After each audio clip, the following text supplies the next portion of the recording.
Learn from yesterday, live for today, hope for tomorrow. The important thing is not to stop questioning. Only two things are infinite, the universe and human stupidity, and I'm not sure about the former. The world is a dangerous place to live, not because of the people who are evil, but because of the people who don't do anything about it.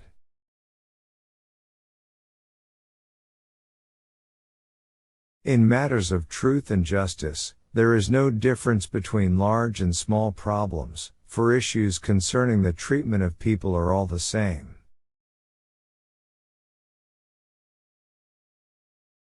I think and think for months and years. 99 times, the conclusion is false. The 100th time I am right. Our task must be to free ourselves by widening our circle of compassion to embrace all living creatures and the whole of nature and its beauty. Put your hand on a hot stove for a minute and it seems like an hour. Sit with a pretty girl for an hour, and it seems like a minute.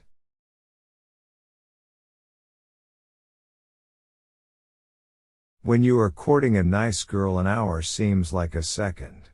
When you sit on a red-hot cinder, a second seems like an hour. That's relativity.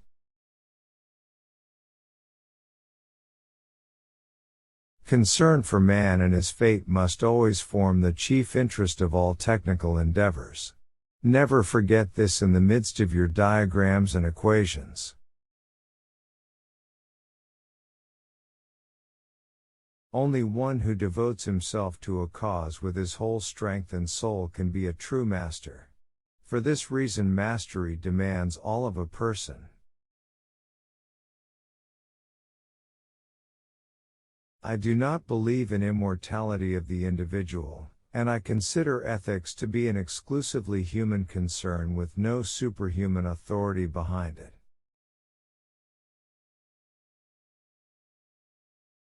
The release of atomic energy has not created a new problem.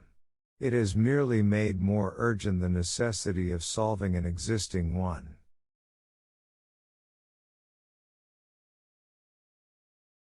I am not only a pacifist but a militant pacifist. I am willing to fight for peace. Nothing will end war unless the people themselves refuse to go to war.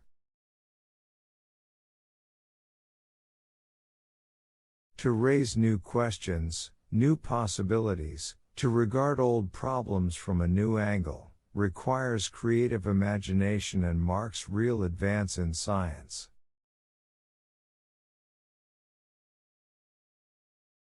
Few people are capable of expressing with equanimity opinions which differ from the prejudices of their social environment.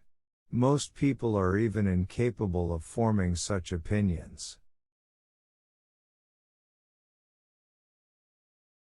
There is no logical way to the discovery of these elemental laws. There is only the way of intuition, which is helped by a feeling for the order lying behind the appearance. That deep emotional conviction of the presence of a superior reasoning power, which is revealed in the incomprehensible universe, forms my idea of God.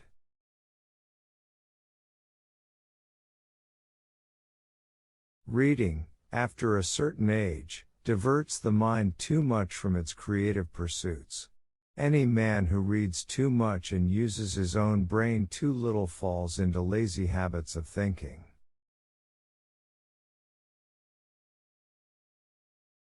He who joyfully marches to music in rank and file has already earned my contempt. He has been given a large brain by mistake, since for him the spinal cord would suffice.